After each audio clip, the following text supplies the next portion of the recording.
What's up, movie nerds and basketball geeks? Welcome back to Movie Ball. I don't even know how I came up with that intro. Like, imagine if I didn't say that. Like, I have that intro line I've been saying since, like, my fucking third video or so. Like, imagine if I didn't say that. What would I be saying? It doesn't matter. I say it, so we don't have to imagine. I do not like this intro. Welcome to Dynasty League episode 4. If you're watching this, you've probably already watched the other 3 episodes because no one watches this shit, so I probably don't have to explain anything. But if you want to see the other episodes, there will always be for each episode a link in the description below of the playlist of the Dynasty League. So let's just jump right into these matchups. I beat Sam in a very weird matchup this week. I was trailing by over 100 points just 2 days in, and I was already committed to the fact that I was going to lose this week. But strangely enough, even with some of my players playing pretty poorly, like Jaren Jackson Jr. and Cody Zeller, I was still able to wind up gaining points. And Saturday night, I actually gained the lead Saturday night, like right before the last night of a matchup. So that really sucks. It sucks when that happens, but not for me, because I won, and I wound up winning by about 40 points. So that was cool. Sam's team is really good, so this is good for me. It made me feel good to beat a really good team, but this is concerning if you're Sam, especially considering the fact that he forgot to set his lineup twice this week. He's already forgetting to do this thing. This is what I predicted in the first Dynasty League episode. I said Sam does this from time to time. It can really hinder his chances to make it to the playoffs, to, win an NBA title. Fucking what? But it could really hurt his chances to actually win a fantasy championship this season, any season, if he doesn't set his lineup. And thankfully for Sam, I did the math. Even with Glenn Robinson's cumulative 30 points that he scored in fantasy, he still would have wound up losing to me, so it didn't really matter. But this is concerning because if he keeps this up, imagine he had someone like Russell Westbrook on his bench instead of Glenn Robinson. Like, that's a lot of points. And I think at the recording of this video, I already checked his team for the upcoming week, and he had Westbrook on his bench and someone else too. Like, this is really bad. Sam, sorry for whoever is playing Sam that I'm spoiling this for you and you're not getting those, more points. But Sam, set your fucking lineup, dude. Come on. Cam gets his first win of the season against the still winless Gio, and that sucks for Gio. I mean, it's good for Sam, or what? This is good news for Cam. Obviously, he got his first dub, he got his first win. That's very much needed. Gio hasn't, so that obviously sucks. I mean, Gio's team is very beat up, but so is Cam, so there's no excuse there. However, there is a silver lining. Remember last week I said, I don't know, Jonathan Isaac is getting the most points on your team. You have better players than that. What's up with that? Well, it turns out that Jonathan Isaac is a fucking stud, and he had almost a 5x5 this past week, which is crazy. He's very talented. He's showing me that level that I didn't think he really had. Everyone was like, yo, Jonathan Isaac's good, and I was like, he's good, and this is good. This is very good news for Gio, who will have him. He'll have him for the future, and this is what Gio needs, his young players to show what they can do.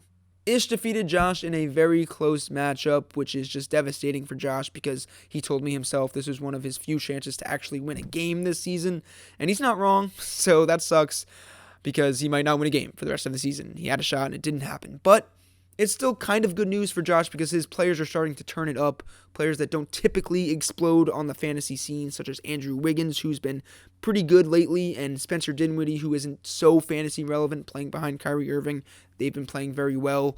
Still a little concerning for Ish, who has a good team, but his players have not been playing quite up to par. This was a problem in the past couple of weeks. It still seems to be that way. Nikola Jokic is only averaging 16 points, 9 rebounds, and 6 assists, which is good. Obviously, he's still a great player, but those were way across the board last year. Karis LeVert has been pretty and Julius Randle is still very disappointing, so hopefully his players can turn it around soon. James moves to 3-0 after beating CJ's team. CJ's team is pretty good, but when you have players such as James Harden, Andre Drummond, Kawhi Leonard, amongst a stock of other very good fantasy players, you're just going to be really hard to beat, and that's what James has. He scored over 1,000 points for the second time in a row, which is pretty crazy, so his team is fucking good, and it's going to be hard to beat. And he listened to me at the beginning of the season. I said, look, James, you've got a very good team, but you have these last couple of picks he chose in his draft were just like unproven rookies that they have some potential, but what are you doing with them on your team? We have 8 players come back at the end of the year. That's what we choose. So you're not going to bring them back. Might as well stock up on some people on the waiver wire that could help you actually win this season. That's what he did. And he, at this point, 3 weeks into the season, he looks like the clear favorite to win it all. And lastly, Anthony gained his first win of the season against the ailing Karthik, who has injuries in Chris Middleton, Kyle Lowry, Miles Turner, Justice Winslow, it's a big blow. There's no denying that you have that many, good players, fantasy relevant players hurt. It's going to hurt you. You're going to lose to Anthony, which, no offense, Anthony, but Karthik's team is a lot better. So you got to win. That's good. At least you still won. If you didn't win, that would suck. But you won. So, hey, you won. How many times can I fucking say it? You won. Now, looking at the Eastern Conference, it looks a little more competitive than it had, but it's still not great. I lead the way with 2 wins, while Cam and Anthony may struggle to consistently win all year. Then you've got Josh and Gio, who might not win a fucking game all season. So, sorry, guys, but yeah. Then over on the West, James may not lose a game all season. His team is so stacked that it pisses me off when he offers me Terry Rozier for Domantas Sabonis. But everyone else in the West is very good too. It's going to be a very tight race in this conference, and I'm excited to see how it all unfolds. Now we move over to the unfortunates, where there are some unfortunates. I mourn for Anthony in losing Gordon Hayward. He said if I didn't mourn, he would unsubscribe. Please don't. Hayward was just getting over his devastating injury from 2017 and was looking like the all-star that we all previously knew. It just sucks. He broke his hand, and he could be out for quite some time. This sucks for the Celtics, sucks for Hayward, and it sucks for Anthony's team, who really doesn't need an injury right now. Jeff Teague had been out with an illness for the past 4 games, and this is not rare for Jefferson Teagerson. I had him in fantasy last year, and he was either sick, frail, or just like fucking dead all season long. He was missed like half the year, so I understand this is commonplace for Jeff Teague at this point, and people might sleep on Jeff Teague because he's averaging 19 fantasy points, and he was good last year when he played too. He's a reliable, consistent, usually fantasy option, so it does hurt Cam, who has another injured player, but that's just the way the dice roll sometimes. And they're going to roll that way with Jeff Teague. He's always not playing. Jeremy Lamb, Ben Simmons, Mitchell Robinson, all out for Gio. That sucks, man. They've all been underwhelming this season. Well, I guess Jeremy Lamb hasn't been underwhelming. He's been playing well above expectations, at least personally, but he's played like 3 games. So Ben Simmons, Mitchell Robinson, they've both been a little underwhelming, and it sucks that they got injured on top of that. But it's better to get those injuries out of the way now, Gio, than in a year that you're competitive and really trying to win, because it's not going to happen this year. But next year, you have a shot. As I said earlier, Karthik has got Winslow, Turner, Lowry, and who's the other guy? Chris Middleton out now for about 4 weeks. So this is a huge blow. It sucks. I said last week when Turner and Winslow were hurt, I was like, at the recording of this video, they're still hurt, but by the time I upload it, I'm sure they'll be back playing. Well, nope. So I totally fucking jinxed you. I'm sorry, but this is a huge blow. But I do think his team is capable. They're still good enough to maybe pull out a few wins, 1 or 2, while all these people are hurt. If not, he's still going to be in a fine position to win games. His team is very good. A lot of other teams are not competing, do not have the roster that he has, that you have, Karthik, to win now. So get these injuries out of the way now. Better now than during like the postseason. So you should be fine. And again, there's nothing to discuss in the trade corner. So let's just move over to the top 5 DPOY candidates so far this year. Coming in at 5th place is Kawhi Leonard. Nothing but love for this brother.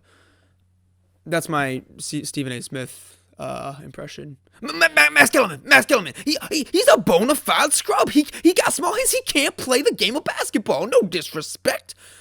Kawhi is the best straight-up two-way player in the game. He gets steals and blocks that don't always pop out on the box score, but he still gets them, and it's not even about that. His understanding of the defensive side of the ball and just being so athletically gifted help him out so much. He's a great defender. He's in my top 5 at the moment. At number 4, I have Ben Simmons. The Aussie is averaging 3 steals at the moment, and he's been so exceptional defensively that it's masking how mediocre he's actually been offensively this season.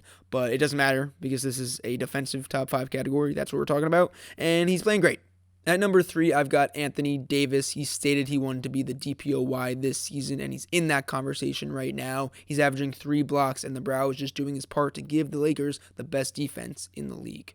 At second place, I've got Andre Drummond. His defense was always pretty good, and he's averaging 2 blocks and about 1.5 steals per game at the moment, but it's that 18 rebounds he's averaging that really catapults his name up to number 2 for me.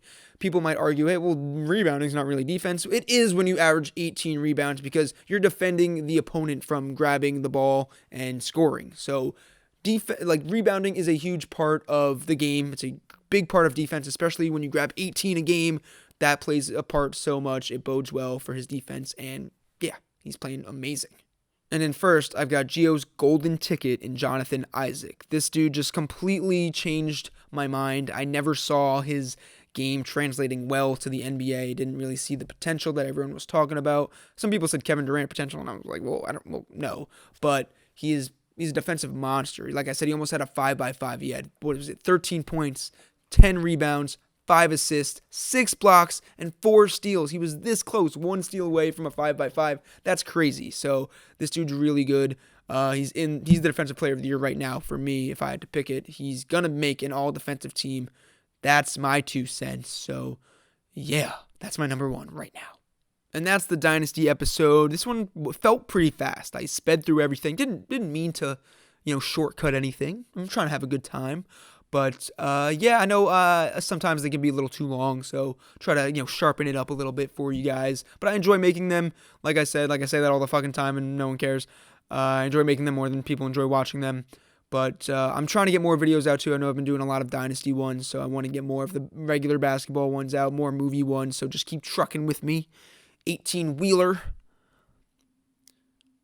Smash that like button. I should make a shirt, how YouTubers make merchandise with shirts of things they say, and I should make a shirt that says smash that like button, and maybe the 3 people that watch my videos would buy it, or they would understand the reference at least. But maybe I should wait until hopefully one day my YouTube pops off, and if that happens, then I would do it. Then I would make the shirt.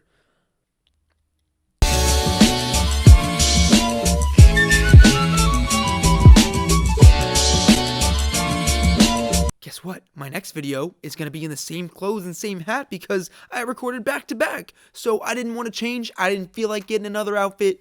Who cares? No one's watching it anyway. I say that all the time. It remains true. I wish it didn't.